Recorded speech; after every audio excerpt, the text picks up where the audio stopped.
और students I think आज connectivity issue है इसलिए बार बार डिस्कनेक्ट हो रहा है। ओके सो आई बी फिर से ब्रीफ करते हैं और स्टार्ट करते हैं। हम लोग विमेन वेलफेयर प्रोग्राम्स आज की क्लास में रिवाइज कर रहे थे, जो हमारी Ministry of Women and Child Development और Central Social Welfare Board that is CSWB और MWCD, ये दोनों मिलकर बहुत सारे स्कीम्स और प्रोग्राम्स जो है इंडियन वुमेन के लिए चलाते हैं, उनको मॉनिटर करते हैं, उनको इवेलुएट करते हैं, ताकि जो जेंडर डिस्पैरिटी है वो हम कम कर सकें, और जो डिफरेंट सोशल इवल्स थे जिन पे हमने डिस्कशन कल क्लास में किया था, बहुत सारे इश्यूज डिस्कस किए थे, उनके लिए उनको इश्यूज को कर्ब करने के लिए गवर्नमेंट की तरफ से ये पॉलिसीज प्रोग्राम्स चलाए जाते हैं and to empower women. So कुछ जो प्रोग्राम्स हम आज डिस्कस करेंगे वो है Rajiv Gandhi scheme for empowerment of adolescent girls, जिसको हम सबला के नाम से भी कुछ स्टेट्स में जानते हैं। इंदिरा गांधी मैत्रित्व सहयोग योजना, supporting to training and employment programs for women, which is called as STEP. Hostel for Working Women's Women Empowerment and Livelihood Program in Mid-Gangetic Plans, Priyadarshini. Swadha Scheme for Women in Difficult Circumstances, Scheme for Combating Trafficking, Family Counseling, Short Stay Home Programs, Awareness Generation Programs, condensed courses of education for adult women, integrated schemes for women's empowerment, gender budgeting schemes, and etc.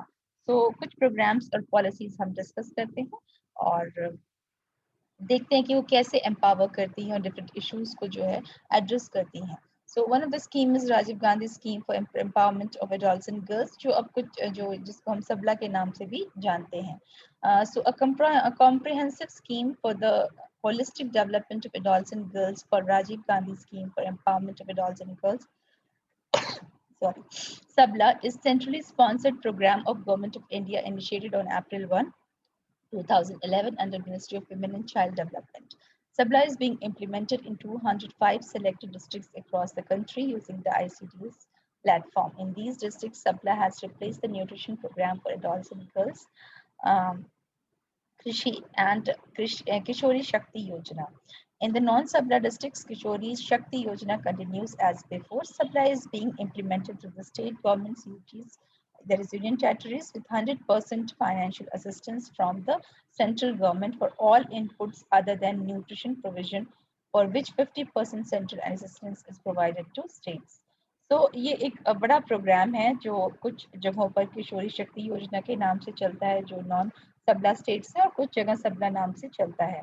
और basically जो ICDS programmes है, यानी हमारे जो anganwadi centres हैं, उसके through इसको operate किया जाता है।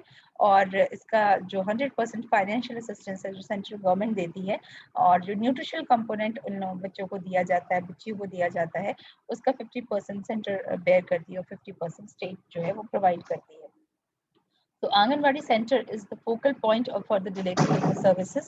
Sabla aims at an all-round development of adolescent girls of age 11 to 18 years by making them self-reliant by facilitating accessing to learning, health and nutrition through various interventions such as health, education, vocational training. देखिए इस programme के बारे में, क्योंकि हमारी revision class है, तो हम लोग स्कीम्स प्रोग्राम्स को बहुत डिटेल में आपके साथ ऑलरेडी डिस्कस कर चुके हैं, पढ़ा सकते हैं। अब कुछ और एस्पेक्ट्स जो हैं उनको रिलेट करके आज डिस्कशन करते हैं क्लास में, कि देखते हैं ये स्कीम जो है वो बेसिकली एडोलेसेंट गर्ल्स के लिए है। तो एडोलेसेंट गर्ल्स ये जो फेज है ये क्यों इतना इम्पॉर्टेंट है कि इसके लिए हम अलग से प्रोग्राम्स और पॉलिसीज चला रहे हैं। तो जब हम ये देखते हैं कि विमेन जब मैरिज इंस्टीट्यूशन में एंटर करती है, फिर प्रेगनेंसी जो रिप्रोडक्टिव साइकिल उसकी वो स्टार्ट होती है, तो जो हमारा फैमिली हेल्थ सर्वे है उसका जो डेटा है वो दिखाता है कि बहुत सारे बच्चे जो हैं वो मेल नरिशमेंट का शिकार हैं। जो मॉर्टेलिटी रेट है विमेन का और न्यूबॉर्न इन्फेंट्स का, वो रिड्यूस करने के लिए, कर्व करने के लिए हमें विमेन हेल्थ पर बहुत ज़्यादा फोकस और ध्यान देने की ज़रूरत है। तो होता क्या है कि अगर हम जो हम कहते हैं ना प्रिकॉशन लें या प्रिकॉटिव एक मेजर लें, तो अगर विमेन और जो न्यू बॉर्न बेबी है उसे हमें स्ट्रॉन्ग रखना है, तो उसकी जो पहले की सीढ़ी है वो है एडोलेसेंट गर्ल्स, यानी यंग गर्ल्स जो अभी आगे चलकर फ्यूचर में फैमिली में और मैरिज इंस्टीट्यूशन में जाएंगी और फिर फ्यूचर जनरेशंस को जन्म देंगी, तो उनको स्ट्रॉन्ग करना, चाहे वो एजुकेशन और हम एम्प्लॉयमेंट की बात करें, ओरिएंटेशन की बात करें या फिजिकल हेल्थ की बात करें, वो बहुत आवश्यक है। हम कहते हैं ना, हमारा बेस स्ट्रॉन्ग होगा तो फिर हम फ्यूचर जो है वो, या जो बिल्डिंग है वो ज़्यादा स्ट्रॉन्ग होगी। तो वो फाउंडेशन ईयर्स, ये जो ट्रांसिशन पीरियड होता है, एक तो बचपन में जो इश्यूज हैं वो हमने डिस्कस ही कर लिए मेल नरिशमेंट के, आगे आने वाला भी जो फेज है वो टफ है वुमेन के लिए। तो ये बीच में जो ट्रांसिशन का फेज है एडोलेसेंस, जिसके बारे में आप लोग ह्यूमन डेवलपमेंट स्टूडेंट्स के नाते पढ़ भी चुके हैं, कि ये जो ट्रांजिटरी फेज होता है जिसमें बहुत सारे फिजिकल चेंजेस भी आते हैं वुमेन के अंदर, गर्ल्स के अंदर, और मेंस्ट्रुएशन स्टार्ट होता है, बहुत सारा ब्लड लॉस होता है, एनीमिया की स्थिति हम देख ही चुके हैं जो बहुत ही खराब है। इतने सारे जो परसेंटेजेस ऑफ गर्ल्स हैं और विमेन हैं वो एनीमिया से ग्रसित हैं। इंडिया में, in fact most of the developing Nations में, ऑल ओवर वर्ल्ड ये एक बड़ी समस्या है। तो उस स्टेज में जो ये गर्ल्स हैं, इनको हमें फिजिकल हेल्थ हो चाहे मेंटल हेल्थ हो, इनको एजुकेशन और इंटरवेंशन देने की बहुत आवश्यकता है, कि वहाँ अगर हम थोड़ी सी नींव स्ट्रॉन्ग कर देंगे और इम्प्रूवमेंट कर देंगे, तो आगे जाकर जो समस्याएं हम फेस कर रहे हैं, जो इश्यूज हैं, उनको हैंडल करने में थोड़ी सुविधा होगी।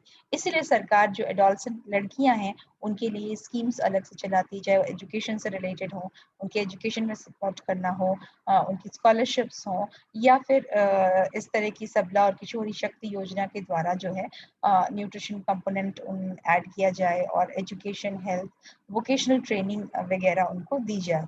तो ये बहुत आवश्यक है। इसीलिए 11 to 18 ईयर्स का ये जो एज ग्रुप है, इसको फोकस करके ये प्रोग्राम जो है वो सरकार चलाती है for learning health and nutrition through various intervention such as health, education, vocational training.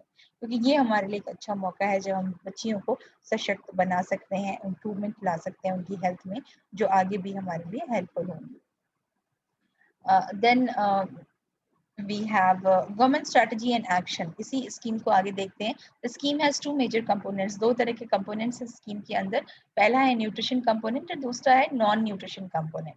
तो जो न्यूट्रिशन कंपोनेंट है, that containing 600 calories, 18 to 20 gram of protein and micronutrients per beneficiary per day or 100 days in a year is being given in the form of take home ration or hot cooked meal to 11 to 14 years of out of school girls and all girls of 14 to 18 years of and all girls of 14 to 18 years of age out of school and in school girls। तो ये जो nutrition और non nutrition component है, उसमें जो पहला हमने discussion किया न्यूट्रिशन कंपोनेंट, जिसमें हम डायरेक्टली जो फूड मटेरियल है, फूड प्रोडक्ट्स हैं, वो हम बच्चों को देते हैं खाने के लिए। तो एक जो हम कह सकते हैं निर्धारित मात्रा है, 600 कैलोरीज देनी होती है, जिसमें से 18 से 20 ग्राम प्रोटीन होता है, माइक्रोन्यूट्रिएंट्स होते हैं डाइट में, और